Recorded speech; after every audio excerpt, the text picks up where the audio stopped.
प्रधानमंत्री का सपना देखने वाले नीतीश कुमार तो बिहार के मुख्यमंत्री भी नहीं रहे।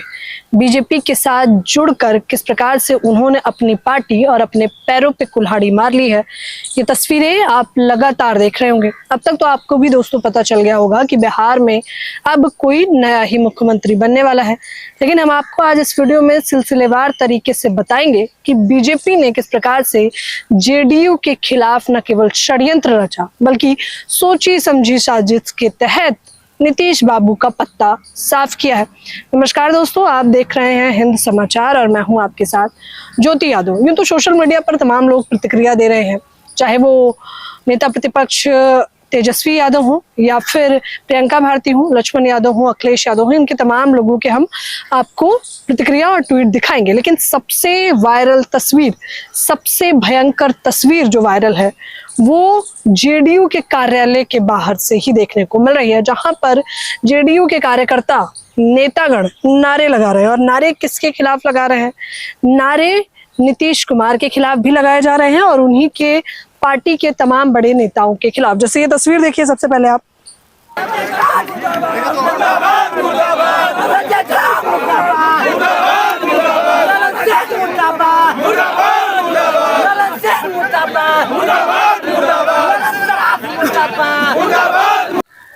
संजय झा मुर्दाबाद, ललन सिंह मुर्दाबाद, इसके साथ इन नारों की शुरुआत होती है, क्योंकि पूरी जेडीयू कह रही है कि हमें ठगा गया है। जेडीयू के कार्यकर्ता कह रहे हैं कि हम गली गली, कस्बों कस्बों, गांव गांव जाकर हमने नीतीश बाबू के चेहरे पर वोट मांगा था और हमें पूरी उम्मीद थी कि एनडीए की सरकार बनने के बाद नीतीश कुमार मुख्यमंत्री बनेंगे, लेकिन हमें ये उम्मीद नहीं थी कि हमें इस प्रकार से ठगा जाएगा कि महज 6 महीने के अंदर ही तख्ता पलट हो जाएगा। देखिए, इसको लेकर इंडिया गठबंधन लिखता है कि बिग ब्रेकिंग न्यूज, जेडीयू के कार्यकर्ता ने अपनी ही पार्टी के नेताओं के लिए जमकर नारे लगाए।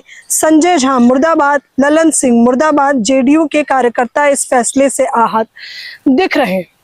केवल नीतीश कुमार के एक प्रतिक्रिया से ये सब शुरू हुआ है, लेकिन शुरू कहां से हुआ है वो शुरू से बताना जरूरी है।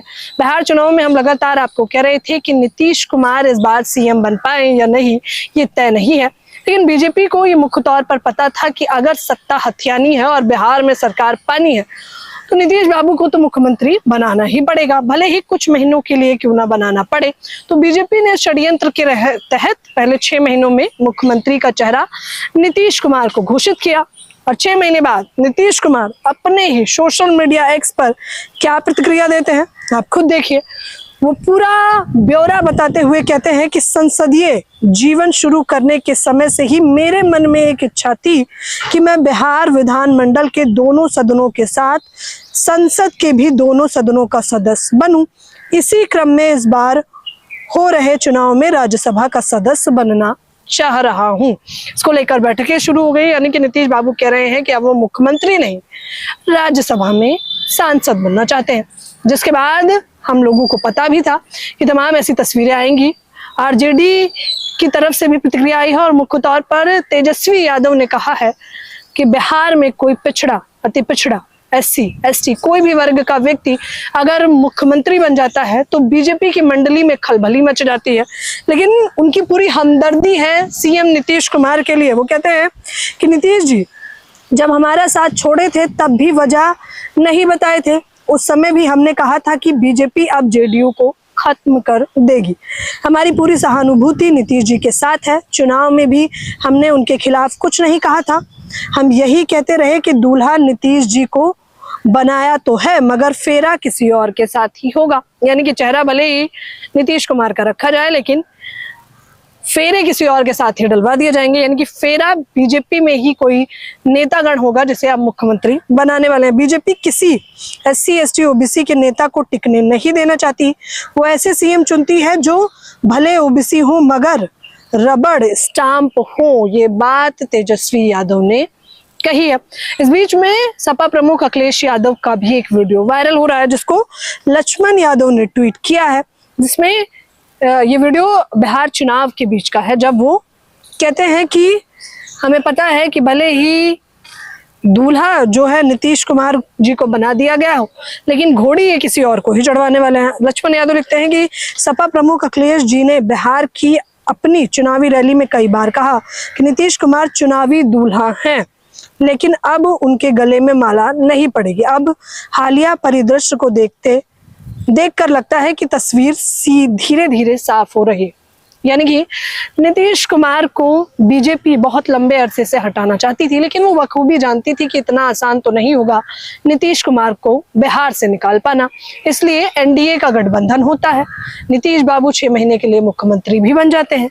फिर उसके बाद बीजेपी अपने षड्यंत्र के तहत नीतीश कुमार से ही ये कहलवाती है कि अब आप राज्यसभा जाइए और बिहार में कब्जा हमारा बिहार में एक बार फिर से बीजेपी का कब्जा होगा, क्योंकि लंबे समय से बीजेपी ये सपना देख रही थी कि बिहार में भी सत्ता कब्जा ली जाए, लेकिन उसे पता था कि नीतीश बाबू समर्थन देंगे तभी हो पाएगा।